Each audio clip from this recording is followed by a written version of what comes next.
Wilson was going to kind of get sick and tired of being the only guy in town. But Pete Carroll finds some way to be this sort of like grandpa figure to all these guys. The second oldest coach in the NFL right now. He's the ultimate, I don't know if I call him a good coach.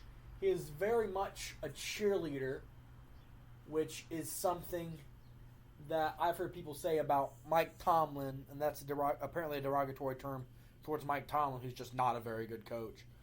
I wouldn't call him a cheerleader, but Pete Carroll, I think, is a cheerleader, and a Super Bowl winning cheerleader, and a guy who probably should have 2 Super Bowls. If he doesn't get out of his own way, he'd have 2 Super Bowl rings right now, be 2-0, be one of the great comebacks. So what a lot of people don't get about Pete Carroll is that this is not Pete Carroll's first time in the NFL. Before going to USC and having all the success he did there, Pete Carroll was the head coach in the NFL twice. Once with the Jets and once with the Patriots. Both of these times coming after Bill Parcells. Never made the playoffs. I think he had 1 winning record with the Patriots. He was considered a flop, a bad NFL head coach. When was considered one of those guys who succeeded in college but was bad in the NFL. Like Dennis Erickson, like Bobby Petrino, like that. And he's come back and he's reshaped that image. He is now a good head coach. I think the history books will look back favorably on Pete Carroll's time in Seattle. I think he's going to eventually get in the Hall of Fame. I think that's deserved. And that brings us to the final team in the division, and the best team in the division by far. I think they're going to be this way for a while, and that is the San Francisco 49ers, the defending NFC West champs, the defending number 1 seed in the NFC, the defending NFC champs, and a team that probably should have won the Super Bowl.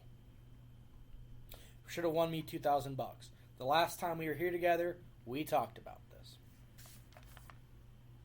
There's the podcast I listen to, Mixtape, and Pardon My Take.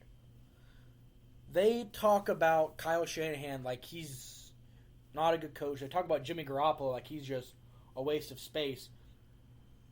Jimmy Garoppolo had 27 touchdowns last year and threw for literally like I think 3,991 yards, just under 4,000 yards. It was his first season full-time as a starter. He started the last 6 games of the year 3 years ago with the 49ers, went 5-1. The year after that, they started 2-1 in 3 games. He got hurt. They went 13-3 last year. He played all 16 games. He's going to continue to get better. We're drawing these glass ceilings on these quarterbacks, saying, "Well, this is how they played this year. There's no way they're going to get better." Peyton Manning sucked in the playoffs for the first 10 years of his career. He was awful in the playoffs, or whatever it was, 8 years before he won the Super Bowl in 2006. He was bad in the playoffs. Like the Jets destroyed him. The Patriots beat him 42-3. Like you can't. I'm not saying Jimmy Garoppolo is going to be Peyton Manning, but I am saying. I mean, even Tom Brady. Tom Brady wasn't having these great. He wasn't throwing. Tom Brady throwing for 400 yards in the playoffs became a thing in 2014. He was winning these. The Patriots were winning those Super Bowls. He had the drive at the end of the game, but they were staying in these games pretty much in spite of Tom Brady. They had a great defense. They had a good running game. Jimmy Garoppolo is being just considered a bad quarterback right now because of his first time in the playoffs. They had a game where they threw the ball 8 times, not because they couldn't throw the ball, but because they didn't have to throw the ball. Did he have a bad game in the Super Bowl? Yes, he had a bad game in the Super Bowl. You know who else had bad games in the Super Bowl? Dan Marino, Peyton Manning, Tom Brady. They've all had bad Super Bowl games. Ben Roethlisberger is considered a Hall of Fame-worthy quarterback. He had the worst Super Bowl game of any quarterback, I think, to ever win a Super Bowl in 2005 when they beat the Seahawks. Second time we've referenced that game. He didn't throw the most touchdowns for his team in that game. Hines Ward or maybe it was Hines Ward. Either Hines Ward or Chris Parker, or it's not Chris Parker. Willie Parker threw a touchdown in that game, and Ben Roethlisberger, I don't think, threw a touchdown. We are riding off guys like Jimmy Garoppolo way too early in their career. He has done nothing but show that he can win, at least in the regular season. In his first full season as a starter, he took this team to 13 wins and the playoffs.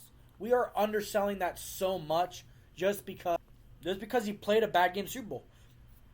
He overthrew Emmanuel Sanders. If he gives that ball a little less air and Emmanuel Sanders catches that and they score right there, the story is completely different. He overthrows one pass and now he's a bad quarterback in the NFL, which I don't get. It's his third year in the system. He's still improving. He's still learning it. He's probably playing with his best skill positions players to date.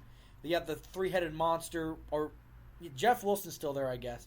But Raheem Mostert, Trayvon Coleman. Jerick McKinnon is trying to play his first. He signed a big contract 2 years ago. He's torn his ACL, I think, in both preseasons. They might cut him this year, or he might play. He was a good pass-catching running back for the Vikings. I think if he's healthy, that is a big addition to the San Francisco offense. Deebo Samuel is a top 15 receiver in the NFL. Travis Benjamin's a deep threat. Brandon Ayuk from TCU this year is a rookie that I think is going to be a star. They're going to use something like they use Deebo Samuels. He's going to run the ball. He's going to catch the ball. You got Dante Pettis, who's a speed demon. Juwan Jennings from Tennessee had problems, but he's a physical freak. He's a red zone target. They have Greg Kittle, who's the best tight end in the NFL right now. He's a problem. Jalen Hurd is a late-round guy that they could get some production out of. And they've got probably the best left and right tackle duo in the NFL, even with probable future Hall of Famer Joe Staley retiring, and Trent Williams and Mike McGlinchey. Those are two cornerstones you can build around. And the interior of their line is good too. I don't know a whole lot about those guys, but I know they ran the zone a lot last year, and you can't run a good inside zone without a center and two guards that know what they're doing. Their defense got better somehow. They traded a 13th overall pick they got one from the Colts for for DeForest Buckner, and they got pretty much a younger, more explosive DeForest Buckner, who they don't have to pay now. John Lynch is playing chess while these other GMs are playing checkers. And these Colts fans think they got this great deal because they got a good pass rusher. A pass rusher doesn't win you games. However, when you can build an offensive line that has 5 pass rushers, Nick Bosa, Javon Kinlaw, Solomon Thomas, Eric Armstead, D Ford, that's when it becomes very good for you. And that's when you can write it down as success. Their linebacking core, Quan Alexander, Fred Warner, who had 115 tackles last year, Dre Greenlaw. Their secondary, Richard Sherman, Tease Tabor, Taylor Witherspoon, Jason Verrett, Jimmy Ward, Jakaris Tart. That's a defense that's going to be together, or maybe not Sherman forever, but that's a defense that's going to be together, and they're going to play hard, and they're going to win games for the next 5 years. This San Francisco team is built to last, and it's cheap.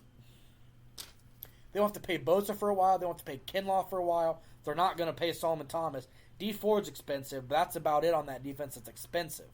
Richard Sherman's cheap. Tease Tabor's cheap. Witherspoon's cheap. Verrett's cheap. Jimmy Ward's cheap. Tart's cheap. That defense is young, and it's gelled, and it's cheap, and it's got a great defensive coordinator behind it. They're going to win. I have them winning 13 games again this year. 13-3, probably a first-round bye.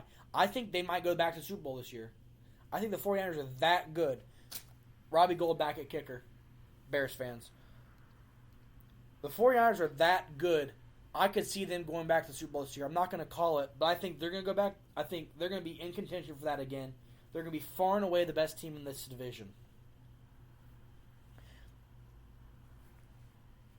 I just don't see how they make the Rams fall back. They do what the Rams did last year and fall back to earth.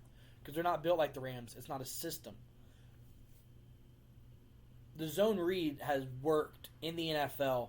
That Mike Shanahan, Kyle Shanahan offense. has worked in the NFL since 1996. It has turned guys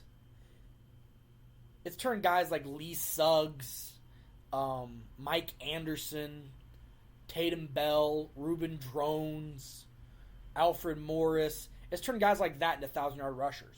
The inside zone with a good offensive line can turn guys into 1,000-yard rushers like that.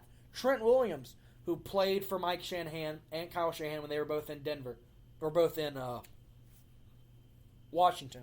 He's back in that offense. He was probably one of the best offensive linemen to play in that offense. I think they're going to have a 1,000-yard rusher. I think Deebo Samuel's probably going to have about 1,200 yards receiving. I think their secondary running back's probably going to have about 600 yards rushing. Garoppolo, even if Garoppolo gets hurt, this team can be good with Nick Mullins and C.J. Beathard. I think they have two of the better backups in the NFL. So the 49ers can go 13-3. They're going to win the division. In recap, with the division, I have the 49ers finishing first at 13-3. The Rams finishing second at 10-6. The Seahawks finishing third at 9-7, and the Arizona Cardinals finishing last at a very competitive 7-9. And I think that the games between the Cardinals and the Rams will be must-watch TV from a scoring standpoint. I think there'll be a lot of points in that game, in those games. Those will be those 4 o'clock slot. Very good games to watch. So, 49ers 13-3. I think they're the best team in the division. If I had to pick an MVP for the division, it's going to be Russell Wilson. Defensive Player of the Year for the division, it's Aaron Donald until he stops playing football. Most improved player in the division, I'm going to go Jimmy Garoppolo. I think he's going to cut down interceptions a lot. Rookie of the Year in the division, offensive, I'm going to go Brandon Ayuk from TCU, who's now a receiver with the 49ers. And defensively, I think it's going to be Isaiah Simmons. I think he's going to be a star in the NFL, but I think his full potential is not going to be unlocked until Vance Joseph is no longer the defensive coordinator. Thank you for listening to Bag Talk. It's good to be back. We'll see you next week talking about the AFC West, which features the defending Super Bowl champions, the Kansas City Chiefs, a new young quarterback in Justin Herbert, a young, very exciting team in Denver with Drew Lock and KJ Hamler and Jerry Jeudy, and also the Oakland Raiders. So, have a great weekend. We're coming up on the best day of the year, the best 2 days of the year. It's beautiful outside right now. It's going to be beautiful the rest of the week. We're going to have good vibes. You guys have a fantastic day.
Charge, bon voyage. Yeah, from the home of the Dodgers, Brooklyn squad. Wu-Tang Killer, hubby's on the